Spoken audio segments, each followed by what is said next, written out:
História da colonização e descolonização da África do Sul. Colonização. Antes de tudo, é um engano considerar que os mundos tradicionais africanos eram fechados e estáticos até a conquista e a partilha pelos europeus. Vale registrar aqui a análise da historiadora francesa Catherine Coquerel-Vidrovich. Na verdade, essas sociedades supostamente estáveis raras vezes desfrutaram do encantador equilíbrio que se presume ter sido rompido pelo impacto do colonialismo. A África Ocidental, por exemplo, fervilhou de atividade desde as ondas de conquista dos Fulas no século XVIII e muitos antes da criação das unidades de resistência à influência europeia. A bacia congolesa foi palco de convulsões sociais ainda mais profundas, ligadas à penetração comercial. Nesses casos, a revolução na produção abalou os próprios alicerces da estrutura política. Quanto ao sul da África, a revolta dos Zulus e a sua expansão tiveram repercussões que chegaram à África Central. No caso da África do Sul, era uma região habitada por populações tradicionais, como os Khoisan, Xhosa, Zulu e outros. No ano de 1488, o navegador português Bartolomeu Dias contornou o então chamado Cabo da Boa Esperança, na porção extremo sul do continente africano, uma nova rota em busca de especiarias da Índia. Porém, foi um século depois que foi dado início ao processo de colonização do país, não por portugueses, mas pela Companhia Holandesa das Índias Orientais, sob o comando de Jan van Riebeeck, em 1652. Sendo a Holanda, cujo nome oficial é Países Baixos, foi o primeiro país a instalar uma colônia e ser oficialmente reconhecido no território sul-africano. A princípio, não tinha interesse de colonizar a região, apenas de construir uma base de apoio aos seus navios. Vale salientar que desde o princípio houveram nativos que foram resistentes às práticas abusivas e desleais dos europeus, que quando vinham que não conseguiam disciplinar algum grupo, partiam para a guerra, como por exemplo a Guerra dos Xhosa. A África do Sul, em razão de sua posição geográfica estratégica, foi amplamente disputada por além das nações já citadas, como também pelos ingleses. No entanto, o Reino Unido acabou assumindo a antiga colônia holandesa em 1806, após vencerem a chamada Guerra Anglo-Holandesa. Com a abolição da escravatura em 1835, levantou-se uma disputa sobre a compensação que o governo britânico devia dar aos colonos pela libertação dos escravos. Os britânicos ampliaram seu controle sobre toda a região, fundando diversos povoamentos. Quais sejam as principais teorias psicológicas, o darwinismo social, o atavismo social e até o cristianismo evangélico, foram coniventes com a disposição para o domínio e a exploração articuladas a um imaginário coletivo, aprisionado pela crença em uma superioridade racial e cultural. Durante a chamada Grande Jornada, que levou diretamente à fundação de várias repúblicas autônomas boeres, a saber, a República Sul-Africana, também conhecida como República do Transvaal, o Estado Livre de Orange e a República de Natália, também foi responsável pelo deslocamento do povo Matabele e foi um dos vários fatores decisivos que influenciaram o declínio e o colapso do Reino Zulu. A Grande Jornada resultou do pico de tensões entre os descendentes rurais dos colonizadores europeus originais do Cabo, conhecidos coletivamente como Boeres, e o Império Britânico. Eles migraram para o interior da moderna África do Sul a partir de 1836 para se afastar da administração britânica. Os Boeres, também chamados de Afrikaners, são descendentes dos colonos calvinistas dos Países Baixos, da Alemanha, Dinamarca e da França. O caso deste último é que fugiu da perseguição religiosa francesa sob seu governante católico, o rei Luís XIV, cuja colonização disputavam com os britânicos. Desenvolveram sua língua própria, o Afrikaner, derivado do neerlandês, banto, xhosa, sesotho, malaio e alemão. A partir de 1838, a incursão da Grande Jornada ao leste foi repelida pelos Zulus, primeiro os neerlandeses, depois portugueses e depois finalmente contra os britânicos, pelos quais após uma vitória em janeiro de 1879 foram derrotados no mesmo ano na chamada Guerra Anglo-Zulu, levando ao fim da nação independente Zulu.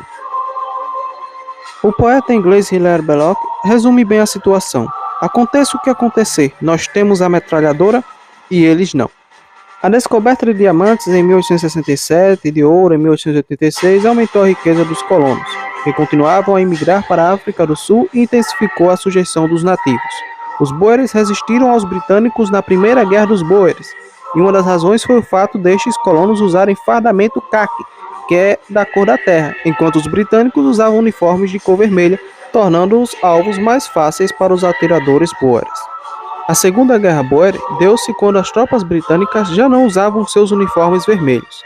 Os boeres resistiram com táticas de guerrilha, usando seu conhecimento superior da terra, mas os britânicos venceram-nos por força do número e pela possibilidade de organizar mais facilmente os abastecimentos.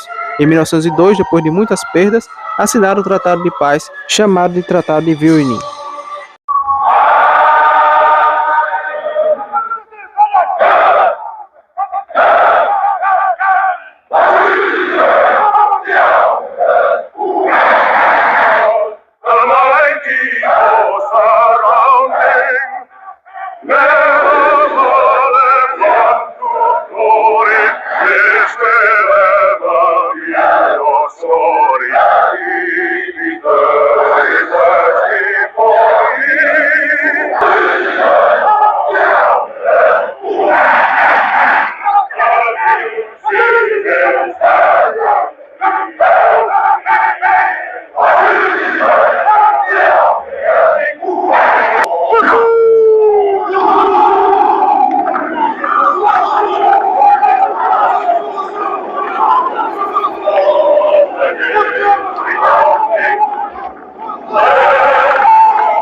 Descolonização.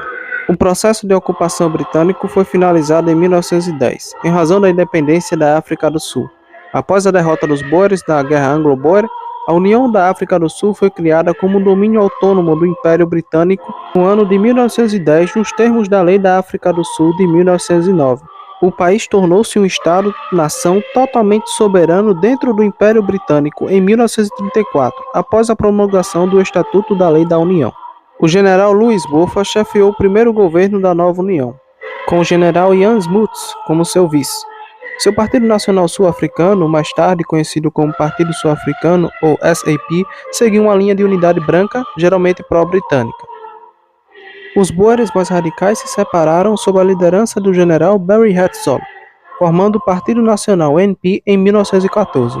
O Partido Nacional defendia os interesses africâneres, defendendo o desenvolvimento separado para os dois grupos brancos e a independência da Grã-Bretanha. A monarquia constitucional e a União da África do Sul chegaram ao fim na década de 60, substituída pela República da África do Sul.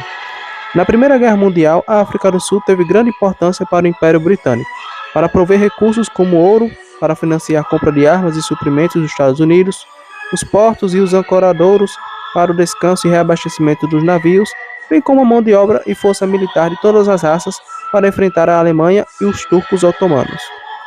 Após a independência sul-africana, intensos debates internos refletiram na divisão do país em grupos de população definidos pela cor da pele. Assim, houve a instalação de um regime de segregação racial. Desse modo, o grupo formado por pessoas brancas dominava as principais instituições políticas e a produção econômica do país, sendo que a maior parte da população, formada por pessoas negras, era excluída do sistema político, econômico e social. Esse regime recebeu o nome de Apartheid. A divisão do país pela raça da sua população durou aproximadamente 40 anos e gerou uma grande desigualdade social. Todavia, duras leis segregacionistas foram implementadas, incluindo a negação do direito de voto aos negros. O Parlamento da União promulgou a Lei de Terras dos Nativos de 1913, que destinava apenas 8% das terras disponíveis da África do Sul para a ocupação negra. Os brancos, que constituíam 20% da população, detinham 90% das terras. A Lei da Terra formaria a pedra angular legalizada da discriminação racial pelas próximas décadas. Durante a Segunda Guerra Mundial, o general Ian Smuts foi o único general não britânico importante cujo conselho foi constantemente procurado pelo primeiro-ministro britânico em tempo de guerra, Winston Churchill. Smuts representou a África do Sul em São Francisco, na redação da Carta das Nações Unidas em maio de 1945, assim como havia feito em 1919. Smuts instou os delegados a criar um corpo internacional poderoso para preservar a paz, na Europa e no mundo, tornando-se assim o único signatário tanto do tratado que pôs fim à Primeira Guerra Mundial, quanto daquele que encerrou a Segunda. Cerca de 334 mil soldados sul-africanos se ofereceram como voluntários para o serviço militar em tempo integral em apoio aos aliados no exterior. Quase 9 mil foram mortos. De 1948 a 1994, a política sul-africana foi dominada pelo nacionalismo africano, a segregação racial e o governo da minoria branca, conhecidos oficialmente como apartheid, uma palavra africana que significa separação, foram implementados em 1948. A Assembleia Geral das Nações Unidas identificou o apartheid como um crime contra a humanidade. Em meados da década de 1980, a polícia e os esquadrões da morte do exército conduziram assassinatos de dissidentes e ativistas patrocinados pelo Estado. Em meados de 1987, a Comissão de Direitos Humanos sabia de pelo menos 140 assassinatos políticos no país, enquanto cerca de 200 pessoas morreram nas mãos de agentes sul-africanos em estados vizinhos. Os números exatos de todas as vítimas podem nunca ser conhecidos. A censura estrita proibiu os jornais de relatar, filmar ou fotografar tais incidentes, enquanto o governo dirigia seu próprio programa secreto de desinformação que fornecia relatos distorcidos das execuções extrajudiciais. Ao mesmo tempo, grupos de vigilantes patrocinados pelo Estado realizaram ataques violentos contra comunidades e líderes comunitários associados à resistência ao apartheid. Os ataques foram então falsamente atribuídos pelo governo à violência entre negros ou facções dentro das comunidades. A Comissão da Verdade e Reconciliação, TRC, mais tarde estabeleceria que uma rede secreta e informal de ex-militares ou ainda em serviços e agentes da polícia, muitas vezes atuando em conjunto com elementos de extrema-direita, estava envolvida em ações que poderiam ser interpretadas como fomentando a violência e que resultaram em graves violações dos direitos humanos, incluindo assassinatos aleatórios e direcionados. Dos anos 1940 aos anos 1960, a resistência anti-apartheid dentro do país assumiu a forma principalmente de resistência passiva, influenciada em parte pela ideologia pacifista de Mahatma Gandhi. Após o massacre de 69 manifestantes pacíficos em Sharpeville, em março de 1960, e a subsequente declaração de estado de emergência e a proibição de partidos anti-apartheid, incluindo o Congresso Nacional Africano, ANC, o Congresso Pan-Africanista, PAC, e o Partido Comunista da África do Sul, o foco então seria a resistência nacional voltada para a luta armada e a atividade clandestina. Quando o CNA foi proibido, a polícia procurou durante 2 anos Mandela, que àquela altura já havia saído do país. Foi a Londres, Nigéria, Botsuana, Egito, Marrocos e Etiópia, onde recebeu treinamento militar, até que foi preso, acusado de incitar greve de trabalhadores e deixar o país sem permissão. O julgamento final, que começou em 63 e terminou em 64, Mandela defendeu sua causa diante do júri, concluindo: "Durante a minha vida dediquei-me a essa luta do povo africano. Lutei contra a dominação branca, lutei contra a dominação negra. Acalentei o ideal de uma sociedade livre e democrática, na qual as pessoas vivam juntas em harmonia e com oportunidades iguais. É um ideal pelo qual espero viver e realizar, mas se for preciso, é um ideal pelo qual estou disposto a morrer."